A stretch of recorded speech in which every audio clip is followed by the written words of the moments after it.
Most founders sound exactly like the competition. If you want to be competitive in a crowded market, you can't just be better, you have to be different. I'm your host, Cameron Olds. And I'm Dallin Merrill, and we're here to talk about how you can avoid being mistaken for your competition, differentiate your brand, and ultimately create a lasting competitive advantage for yourself in the market. Welcome to Differentiate or Die.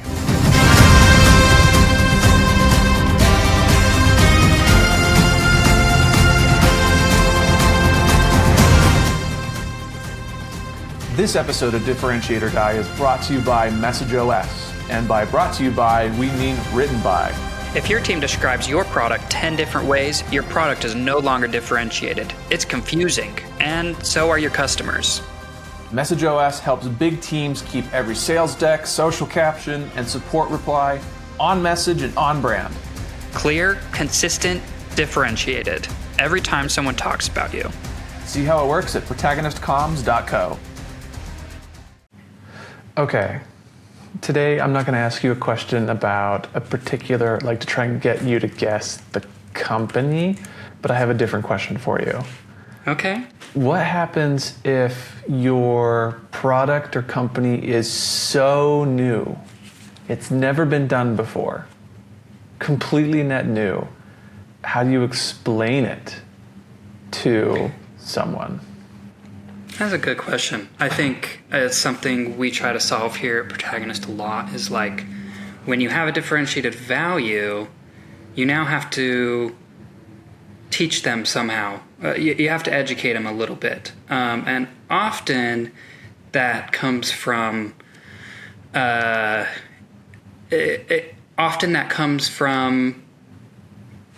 finding something similar and kind of positioning yourselves as an alternative to that. But when it's completely net new and it's there is nothing to even base it off of,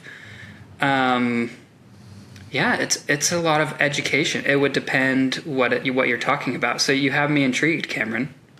Okay, I don't even know how to explain what these companies do to you because I don't think they do a good job of explaining it themselves. Actually, I have an idea. I have an idea of how I would do it, how we would do it. But I'm just going to go for the companies. So we're talking about Weavy AI and Flora AI today. Okay. And I think I've mentioned Weavy to you before a while ago. You might recognize it, but let's just jump in because this is a really good, essentially what you were saying. If your product is truly new, you have a really big positioning challenge. Because like you said, usually you're positioning inside an existing category that already occupies space in people's minds. And so it's just kind of a quick way for them to categorize you and put you in a bucket that they understand. You're just providing context. But if you're a brand new category, you're having to carve out new space in their head. You have to construct a new bucket for them to organize you. Yeah, here's a thought I just had. Probably the way I would go about it is hopefully if you're a new company, what you're trying to do is solve a problem still that people have. And so that's where Story Brand comes in, is it clearly explains that problem to people and they're like, oh yeah, I have that problem. And then the company's like, yeah, we fixed that.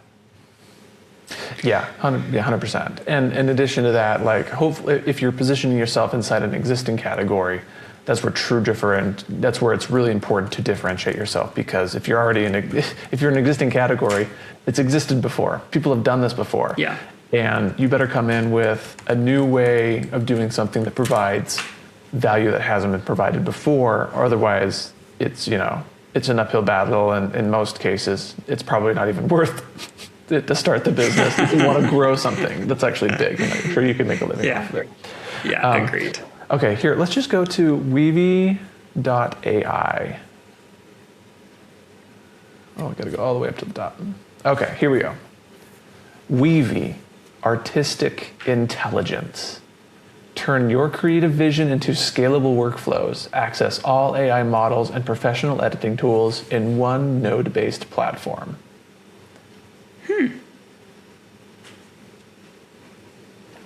If we scroll down a little bit, you kind of see this imagery they have of nodes. If you've ever worked in motion graphics or any type of visual effects or editing software, you might be familiar with nodes. I'm not even sure how to explain a node, but like essentially it's like just these different chunks, these different, here in this instance with Weavy, it's like different images, and they're all like linked to each other in kind of this flowchart tree. And essentially what you're doing with a node is you're saying, I'm going to attach the value or the functionality of this node to this node, and the node to which I attach it will adopt this the characteristics or the feature or the capability of the other node. And so you're kind of adding a bunch of different features and stuff into one.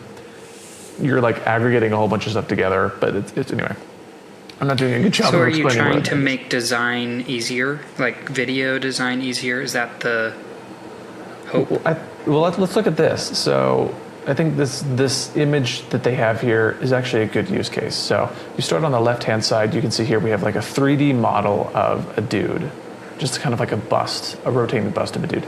And then we have another node below it that's color reference. And then Weavy has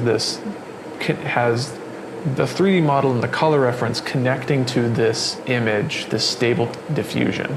And you can see that it's a photo, it's a brand new photo, an AI generated photo of this dude that's taken reference from the 3D node, and it's got the color reference, the lighting matches the color reference. So you've taken these two 3D and color reference images and combined their characteristics into one image, right? Yeah. And so that's the image. And then it goes even further to the right. And so over here you have a text node. So it's a great-tailed gackle bird is flying from the background. So it's instructions. This is a prompt now. And then you have an image of like this crow bird. And then those two nodes connect to this video, which is it's really hard to explain this like verbally, just people that aren't looking at what we're looking at. But like essentially you've just created this workflow where you started from a 3D reference, color reference, those two things created an image with AI, and then you work even further by taking the image that was generated and applying a text prompt to it plus another image of a bird, and the ultimate output is a video with all of the characteristics that came before it. But you're just noding things in. It's like a different type of workflow. Does that make sense to you? If it made sense to you, it probably made sense to other people. Yeah, a little bit. I mean, I'm looking at it too, so it's a little bit easier for me to visualize. But yeah, you want things to look a specific way, and so you provide it visual context, and then you want it to do something, and so you tell it what to do. Yeah, it's a more sophisticated way of prompt engineering, I think, than like just chatting with ChatGPT and asking it to create an image, or asking it. It's like you can get really specific and layer things in a much more sophisticated visual way. I like what you said there. It's like you can ask ChatGPT to be like, create me a video of a guy and a bird sitting on his shoulder, but what you would get if you asked it that is not anything that would look like this. It would look probably a little bit silly and probably very, very different. Now you're giving it some visual context, a 3D image, and some coloring to say, okay, I want it to look like this. Yeah, and it maintains fidelity all the way through. Like the end image of the dude with the lighting and the crow, it's exactly matches the like what came previously, like the 3D model and the bird and the lighting reference. It just it's much more controlled. So if we scroll down, this is what it says next. Use all AI models together at last. AI models and professional editing tools in one node-based platform. Turn creative vision into scalable workflows without compromising quality. Oh, so essentially what we took like 10 minutes describing. It's actually really good. Yeah. So professional editing tools, node-based platform. These are the kinds of words that they're throwing around. And then off to the side, on the right-hand side, you can see all of the different AI models that you have access to, like One, Runway, and VO3, and all these different models. If we scroll down, it says, with all the professional tools you rely on in one seamless workflow. So then down here you have like what I think are historically, like if you're working in Photoshop or something, like just the types of tools you would use, like cropping and inverting and masking and upscaling and channels and painter and all that stuff. So you have all of the functionality, or it looks like most of the functionality of Photoshop, but it's been brought over in like photo editing, but it's been brought over here. And you can control the outcome, layers, type, and blends, all the tools to bring your wildest ideas to life. Your creativity, our compositing power. So if you're like me, Daryl, I'm like reading this in prep for this, and initially they bill themselves as artistic intelligence, scalable workflows, AI models and professional editing tools, node-based platform. I'm like, I don't really understand what that is, especially artistic intelligence. I don't understand. But as you it's really confusing if you say it. That's really vague. But if you but they have breadcrumbs along the way that I'm like, oh, like there's that's better, that's clearer. I understand what this is. Like when you're talking about professional editing tools, and you're talking about compositing, like compositing power, layers, types, blends. As they start talking about these things, I'm like, oh, it's Photoshop, but like incredibly more sophisticated with AI. Control the outcome, all that and stuff. video specifically. And video, it's like this. Photoshop doesn't do much. Yeah, with video. So maximize your team ability by automatically generating simplified UI. So from workflow to app. So then they also have freaking UI design workflow. I'm not sure. Weird. But explore our workflows, multiple modals. So yeah, they just get into artificial intelligence plus human creativity. Weavy is a new way to create. We're bridging the gap between AI capabilities and human creativity to continue the tradition of craft and artistic expression. We call it artistic intelligence. Anyway, so there's just like so many weird buzzwords, and it's just like this new thing. Yeah. I don't love that. It's really confusing, right? Yeah. You're not entirely sure. So I would say this. After going through Weavy, I'd say lots of marketers, lots of product marketers and owners, they always say, we have to educate the market, right? And often, like, educating the market doesn't apply to you unless you fit this criteria, which is you're like actually brand spanking new. Like, there's never been something like you before, because if you don't fit that criteria, then you just have a positioning problem. Like, you just have to plop yourself into one of the existing buckets and, play the game of the particular bucket in which you put yourself, right? Yeah. But if you're new, then like there doesn't exist a neat category that you fit in. And so then it becomes not a problem of positioning, but a problem of education, which is also a problem of positioning. But you have to like create a net new position and carve out. Anyway, kind of an interesting thing, huh? I really like that. Yeah, I definitely think, like you mentioned, they were really poor at the beginning and then got better and better and better. I'm okay when you're creating these new words like artistic intelligence. That's fine, but then you have to do a really, really good job of explaining it clearly. Yeah. Uh-huh. And here they kind of do. Weavy is a new way to create. We're bridging the gap between AI capabilities and human creativity. But that's still like, what does that mean? Like, yeah, it's just vague. Like Photoshop could say that. Figma could say that. There's just nothing there's no word in there that immediately signals to me what this is. Yeah. And that's a problem.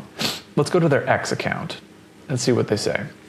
Okay. Their bio says, Weavy is a professional-grade platform where all AI models and editing tools live together in perfect node-based harmony.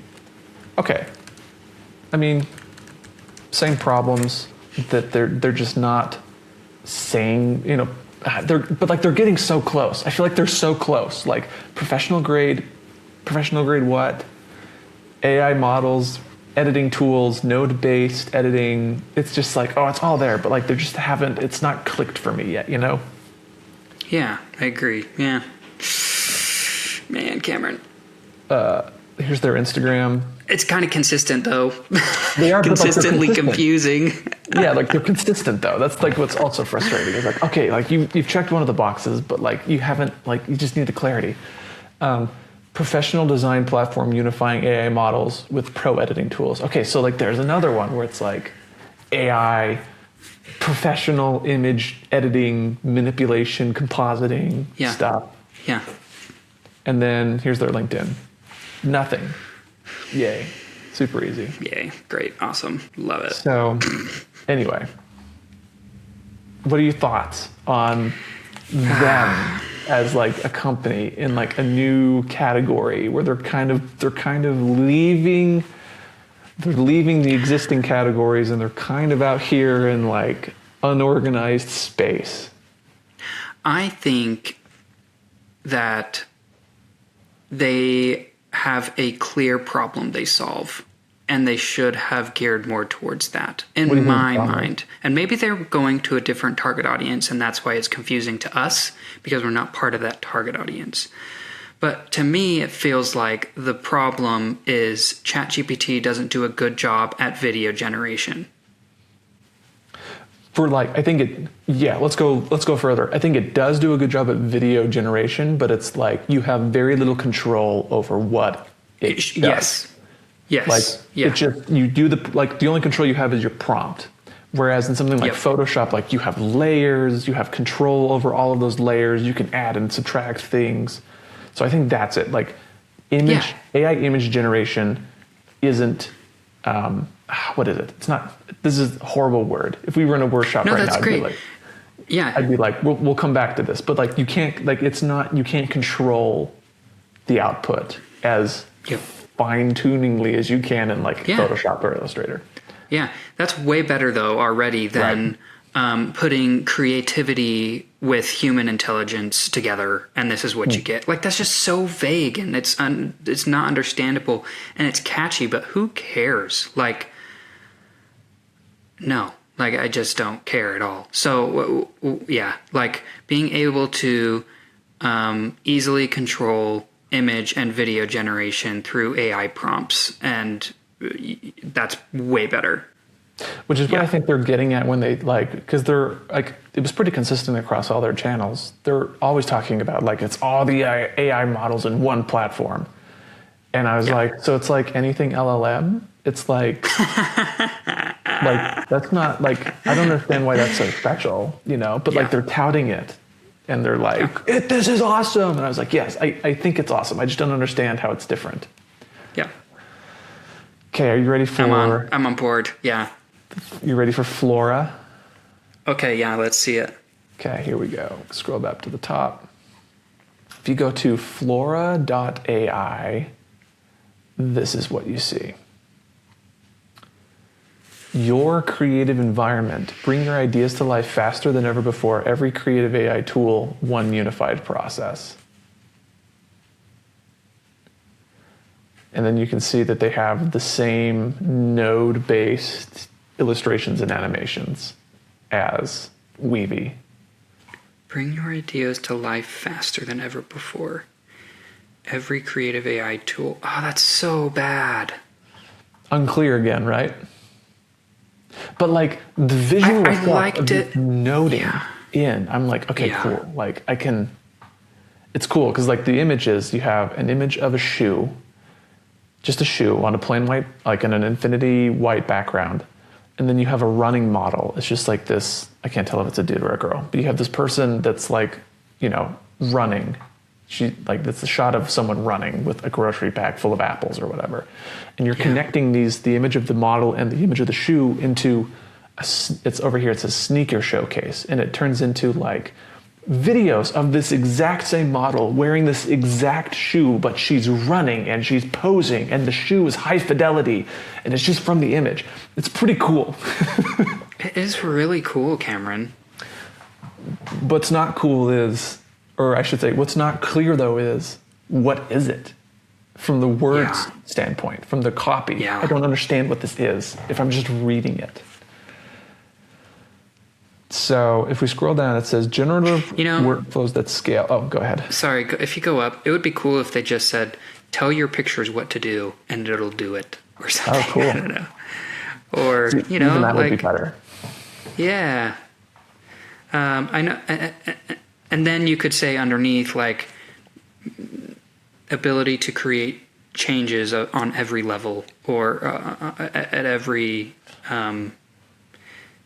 just something like that, right? Like the ability to play with levels and stuff. I don't know, Yeah. but you get where I'm going to. We would definitely make that better, but that's way clearer. And I feel like they did a better job of visualizing it on this website, or maybe I know it now a little bit better because we looked at the previous one. But yeah. If we scroll down, we see generative workflows that scale. Teams from Pentagram and Lionsgate use Flora to explore possibilities and amplify their creative output. So, and then here you see what we would call success language. So, like, you can use Flora for visual effects, for fashion, with like garment try-ons, for advertising. Like, you could do creative shoots. Like here, they have an image, a product silo of a perfume bottle, and then a model, and then you're noting those. Anyway, it's just like photography, concepting, branding, motion, architecture, like all these different use cases with these node frameworks. One subscription to rule them all, one plan, 50 models, stay on creative edge without. So like, here's all the models they're showcasing, get access to, like Google, Runway, OpenAI, 11 Labs, Pika, all these models I've never actually like heard of. Create at the speed of thought. We've heard that one before. Mm-hmm. Speak your ideas into existence with a high degree of creative control. That's the first good. one. That's good. Yes. That's really good. I dig that a ton, actually. That's kind of what I was going for up top. But Yes. it needs to be up top. Yes. High degree of creative control. Love that. You can ideate. You can iterate. That should be the headline. Like, that's so good. Yep, it should be. Speak your ideas into existence with a high degree of creative control. Like, that's perfect. It needs something in there about actually that's so good. So good. Yeah, much better. From case studies, so like they have a bunch of case studies down here. There's their PR in the news stuff. Anyway, let's see what their Instagram says. Flora, your creative environment. Cameron, it's like they wanted to start with this really, really creative, cool something, and then they're like, oh, people are confused. So they like down below, they're like, okay, let's fix this. Let's make sure they understand. And it's like they're explaining their product throughout the whole web page. The whole web page becomes an explainer document of what they put up top. What they should put up top. What they should put up top, right?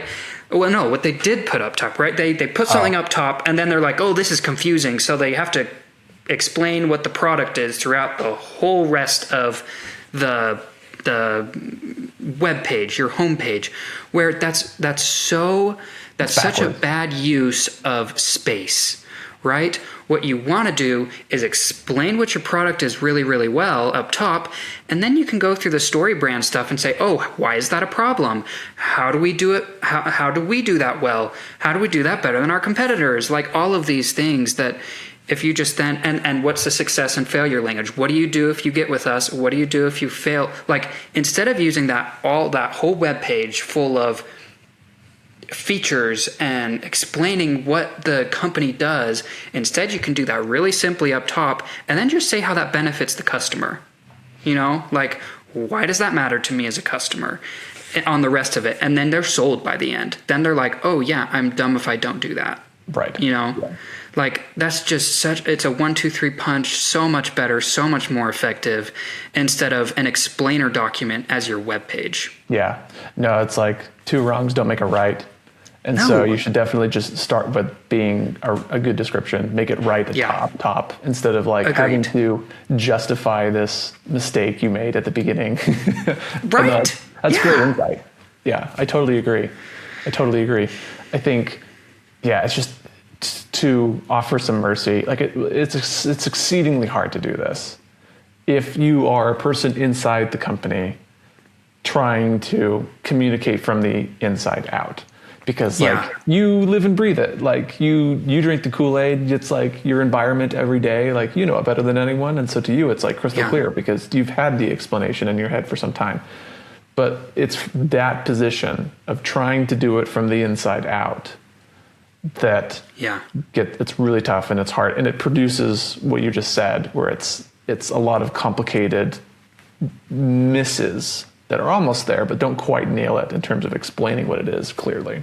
Yeah, one of my recent LinkedIn posts was about the curse of knowledge, and this is exactly that. It's, I know too much about my company, and so I'm going to spit it all out at you and throw it up. You know, the regular user doesn't know. They don't know, and so what you need to do, and this is one thing I put on it, is go explain it to a teenager, right? Find a teenager, go explain it to them. If they understand it, awesome. If they don't, you probably have to redo it. Yep. Totally agree. We looked at their Instagram. Let's look at their LinkedIn now. Go to Flora, their LinkedIn. Okay, so they're being consistent. You know, their Instagram said your creative environment. LinkedIn's saying your creative environment. If we go to their X account, your creative environment for generative workflows. Wow. I mean, at least they're consistent. I'll give them a star for consistency. Yeah, totally. But, I agree. Yeah, not clear. Not at all. This is kind of a weird episode because we started judging the problem of how do you position yourself when you're like net new, like you're a new category of thing. Yeah. But then we also are like trying to compare Flora versus Weavy and how differentiated they are. That is, maybe we should have been a little simpler, but they're both great examples, and they both did different things right and different things wrong. But that's a hard. And they both had the same problem, actually, of explaining themselves. Yes. So Weavy calls itself an artistic intelligence platform or a node-based editing. I think Flora also does the node-based thing. What do they call it? The creative environment.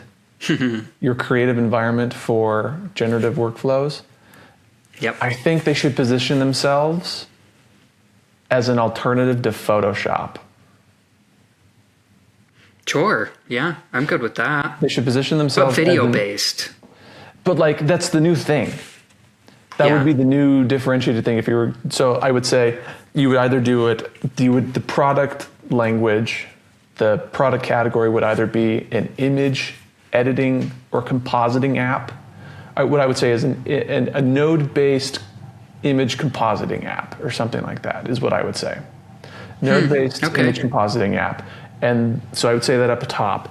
And then throughout the rest of it, it would be about, hey, Photoshop you can mask images and do all this stuff. With Weavy, you can also do that with video now or something like that. I'm not sure.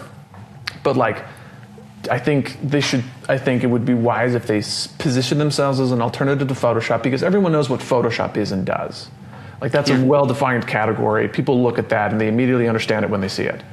So you would immediately just evaporate all of the problems that they have with explaining themselves in this net new thing by just saying, hey, we're like Photoshop. We are Photoshop, but like with crazy creative control with AI stuff. Yeah, AI you're probably right. To me, it doesn't make as much sense because I'm not in that world at all. But I'm not their target audience probably at all, right? They're going after creatives, and so that makes a lot more sense to creatives than it does to me. To me, the ChatGPT alternative makes more sense. Also, do that too. I think we need to do an episode, maybe a live stream, the two of us, where it's kind of a weird exploring right now with Protagonist, where like there are multiple positions that a company or a product could take in the market at any given time. And that doesn't mean that all of them are right, but you might have one or two that are viable. The chat, like a more creative controlled version of ChatGPT. Horrible words, but same thing. Or the Photoshop alternative. Like, both of those are good positions that you could take in the market. And the way you figure out which one you take is you just test. You split test the position and the messaging. And then whichever one wins is ultimately the one you probably should take. Yep, we need to do that one. Let's do it. Yeah, either one. All right, let's pass judgment. In terms of differentiation, it didn't appear to me that Weavy and Flora were all that different. It looked like they were the same product. So Yeah. for that reason, I'll give them 1 star. No, they don't get. Oh, sorry. They don't get any. They don't get any 0. stars. You're Zilch. correct. Zilch. No stars for differentiation. They're the same for me in everything. They're both consistent, which was good, but Yep. they were both unclear and undifferentiated. Correct. So only 1 star for each of them. 1 star for each of them is what I say too. Yeah, absolutely. Absolutely. Well, thanks for joining us, guys. That was really good. Good I love episode, that, huh? Cameron. I really like that. There were some good nuggets in there for those listening. If you need more help, we can get on with you. They should definitely communicate. Come to us. Come to protagonistcomms.co. We'll help your end consumers understand you better, be able to explain it better, and then by the end of your webpage, instead of being, oh, now I get it, they're oh, I get it at the beginning, and then by the end, they're like, oh, I'm in, and then they buy. So hit us up at protagonistcomms.co. We'll see you there.